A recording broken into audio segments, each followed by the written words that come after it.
The struggle is real, living with mental illness. Life begins at the end of your comfort zone. I have been struggling with mental illness for over 40 years.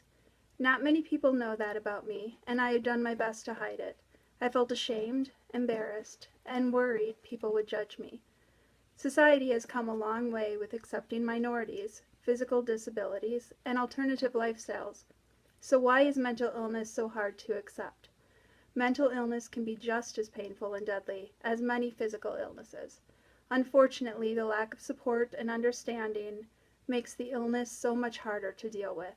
I need to stop hiding and allow myself to just be me. My mind and ability to control my emotions may not work the normal way, but I am a good person and worthy of acceptance. My illness is not my fault, and I should not feel ashamed. I am ready to share my story. I am currently inpatient at a mental health facility. I went to the emergency room about 3.5 weeks ago with severe anxiety and depression. One of my disorders caused me to become very emotional at times and act on impulse when upset. I am not proud to share this, but I have a history of overdosing on my prescriptions just to stop the thoughts and ease the emotional pain. The day I was admitted, I could feel myself heading down that path and knew I needed help. A few months ago, I was in a very similar mood and overdosed. My husband took me to the ER, and from there was admitted to the ICU. The doctors said they were surprised I lived. We only told 2 people because of the guilt and shame I felt. I knew others would not understand. I have overdosed and been hospitalized about 15 to 20 times. The first suicide attempt was my senior year in high school. While all of my classmates were at the prom, I was in the hospital feeling lonely, hopeless, and ashamed. I have an amazing supportive husband. Together we have 6 wonderful children and a great son-in-law. We also have an adorably sweet grandson. From the outside, it appears we have everything I would need to be happy. My husband and I have been told numerous times that we make a great couple. Our relationship is full of love and support, and others recognize that. We are best friends. We have an awesome family, a cozy home, motorcycle, boat. We vacation at least 4 to 5 times per year, and we're financially stable. I am truly blessed, so I should be happy, right? If only it was that simple. Here's the problem. I was sexually abused at a very young age. There were numerous assaults while I was growing up, including a gang rape at the age of 15. As an adult, I was sexually degraded and emotionally abused by a man that supposedly loved me. For over a decade, I pretended to be happy because he had me convinced I was worthless. I was told I was stupid, uneducated, a mess, crazy, unattractive, useless, and fat. There is where the bulimia started. He told me on a regular basis that no one else would ever want me, and I was lucky to have him. Unfortunately, I stayed in the relationship, believing he was right. The night before I left him, he told me he was going to treat me like the trash I was, and he raped me. I never told anyone about the childhood abuse until I was an adult. I had always felt like somehow it was my fault, and I deserved it. I frequently had nightmares as a child and felt scared and alone. When I learned about heaven, I wanted to go live there, where Jesus could protect me from any bad men, and I would be happy. I prayed to die in my sleep.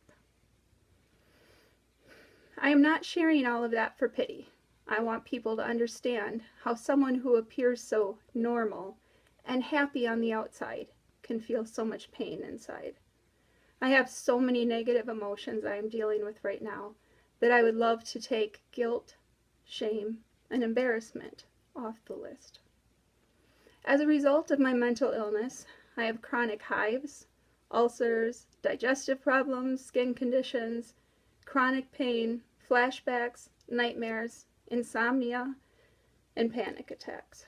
There are days I can't leave the house because at times I can be overly sensitive to noise, lights, and smells. I get startled very easily and have many triggers that will cause severe anxiety. Regardless of what others believe, I am not looking for attention. No, I can't just get over it or snap out of it. Yes, it really is a big deal. And finally, no, I'm not crazy. I have been diagnosed with the following: PTSD, bipolar, obsessive compulsive disorder, borderline personality disorder, insomnia, depression, and bulimia. I also have fibromyalgia, which is linked to my mental health. However, I am not my diagnosis. I am a wife, a mother, a grandma, a daughter, a sister, an aunt, a friend, and more. My name is Tiffany, and I am a good and worthy person. I did not deserve to be abused and degraded. It is not my fault. I am not alone. I am who I am, and it is what it is. I will continue to work on and manage my mental health. Today is Easter, and it feels very lonely. I have been here in this facility for 24 days. Medication was not working. Sleep medication, mood stabilizers, anti-anxiety, 2 different antidepressants, and more. So they started a series of ECTs, which is shock therapy. I was going to leave that part out because I know people don't understand. But I should not be ashamed of any treatment that helps me feel better. I had 2 ECTs this last week, and I'm feeling better. I am expected to be discharged tomorrow, and will do another 4 treatments outpatient. After that, I will be going to an outpatient day therapy for 4 to 6 weeks. I am starting to feel hopeful about my future. Treating this episode is going to take at least 3 months, but I want desperately to feel better and will continue to fight, one day at a time. You'll never know your strength until you have faced your struggles. If you are struggling with a mental illness, please know you are not alone. You should not feel ashamed.